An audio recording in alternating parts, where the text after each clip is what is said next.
hoş gelmişsiniz değerli konaklar. Bugün çok sevinçli gündür. Bizim zəhmətimizin bəhrəsini gördüğümüz gündür. Bu yaxınlarda biz bir neçə şagirdimizi bağçamızda məzun elədik.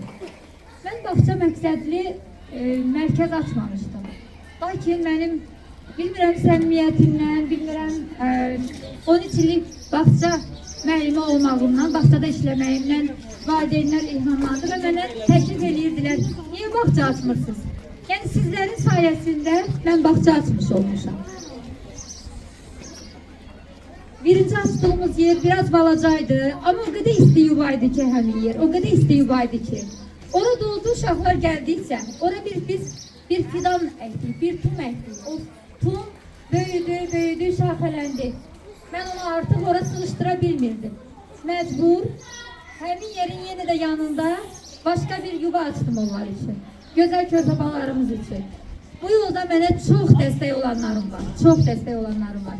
Bilmirəm onların hamısı buradadır yoxsa yox, amma həqiqətən birinci dəstək olanlar ürəkli rəhbərlər oldu. Onlara təşəkkür edirəm. Mən istəyirəm sertifikatları mən sonunda təqdim edeyim həmin insanlara. Hər birinə sertifikat hazırlamışam. Burada kiminsə mənə bir cüzi də olsa dəstəyi olubsa onların təşəkkürnaməsi hazırdır. Və çox yubatmayım, məclisimizə açıq elan edirəm. Şənliyimiz, kiçik bir şənliyimiz olacaq. Şənliyimiz birinci başlasın bizim Azərbaycan Respublikasının dövlət himni ilə. Himnimizi dinləyək, bu bizim qürur mənbəyimizdir və qürurla dinləyək. Çünki bu şirin balalar bu dövlətin övladlarıdır. Onlar bizim dövlətin gələcəyidir. Buyurun.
Dinləyirik, azad şəkildə dinləyirik. Bilirsinizmi kimlərin sayəsində? Vətənimiz uğrunda canlı qurban verən şəhidlərimiz sayəsində. Ona görə bugün mən sizlərdən istəyirəm ki, şəhidlərimizi bir dəqiqəlik sükutla yad edək.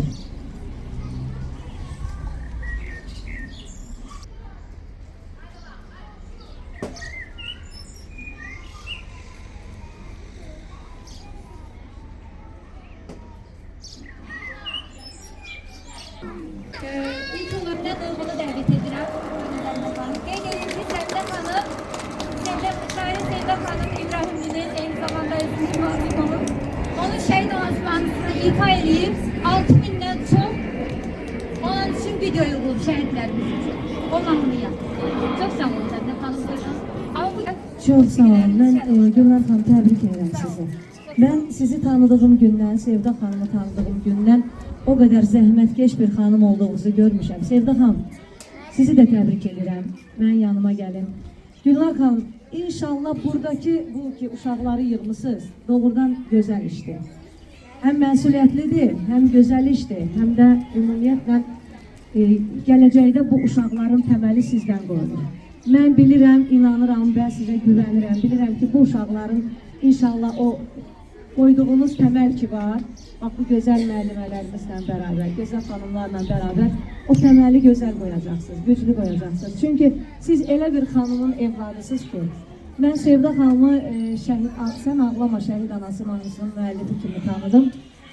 Və inanın ki, mən hər bir tədbirə gedəndə məndən şəhid anaları məxsusi olaraq o mahnını istəyirlər. Hər dəfə də deyirlər ki, biz qulaq asırdıq bu mahnıya, fikirləşirdik, görəsən bunu belə yanıqlı oxuyan, bu gözəl sözlərin müəllifi kimdir? Yəni, inanmırdılar ki, mən oxumuşam. Gülnar xanım düz deyir, bəlkə də 6000-dən çoxdur şəhidlərimizin adına, rəsimləri ilə bərabər o mahnı video çap şəklində yığılıb paylaşılıb. Bəli, bəli, Allah sizə can sağlığı versin. O gözəl sözlərimizi bizdən əsirgəməyin. Elə istəyirəm siz dura-dura mənim söz deməyim biraz yaxşı olmaz. Siz bir xeyir-dua verəsiniz, Gülnarın həmişə arxasındasınız, həmişə yanındasınız. Allah sizə can sağlığı versin. Elə həmişə də gözəl evlatlarınıza, ailənizə dəstək olasınız və yanında olasınız. Bir xeyir-dua siz verin, sonra mən də mahnı oxuyum.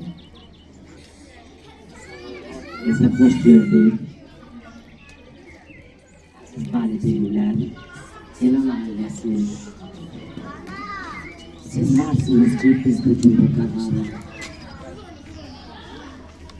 Ben Celal Mevli'ye uzun ömürden sazlıda bu tuttuğu bölümünden ses güzel verirken olmayan. Bugün bu çolta gidanların temeli ne zaman olursa dünyada da hanım evlatlar vatanına halkına şerefli bir karşılığını yapacak. Ben buna samimiyetim yanındayım. Ama sizin oyuncularla çok tutmak istemiyorum. Uzun zaman tanışmak istemiyorum. Sadece kıyırdağı tasvip etmirəm. Çok sağ olun, var olun. Bir de onu deyirəm ki, bir belə görülən işlərin hamısı əziyyətlə, alın təmin olur.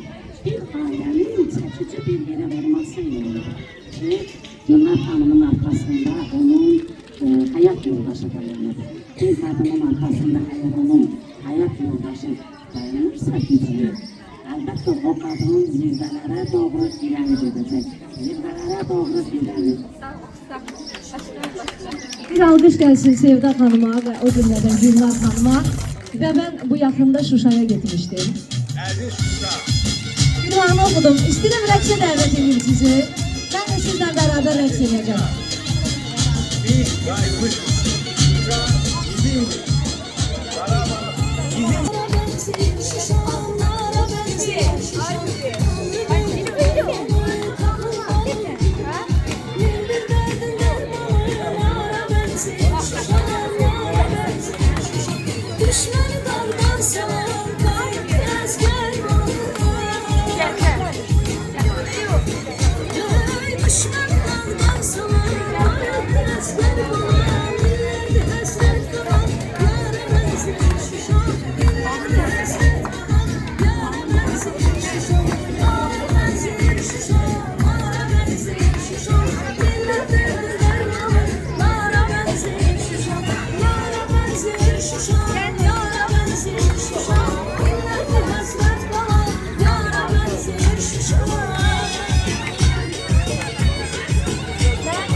Şuşa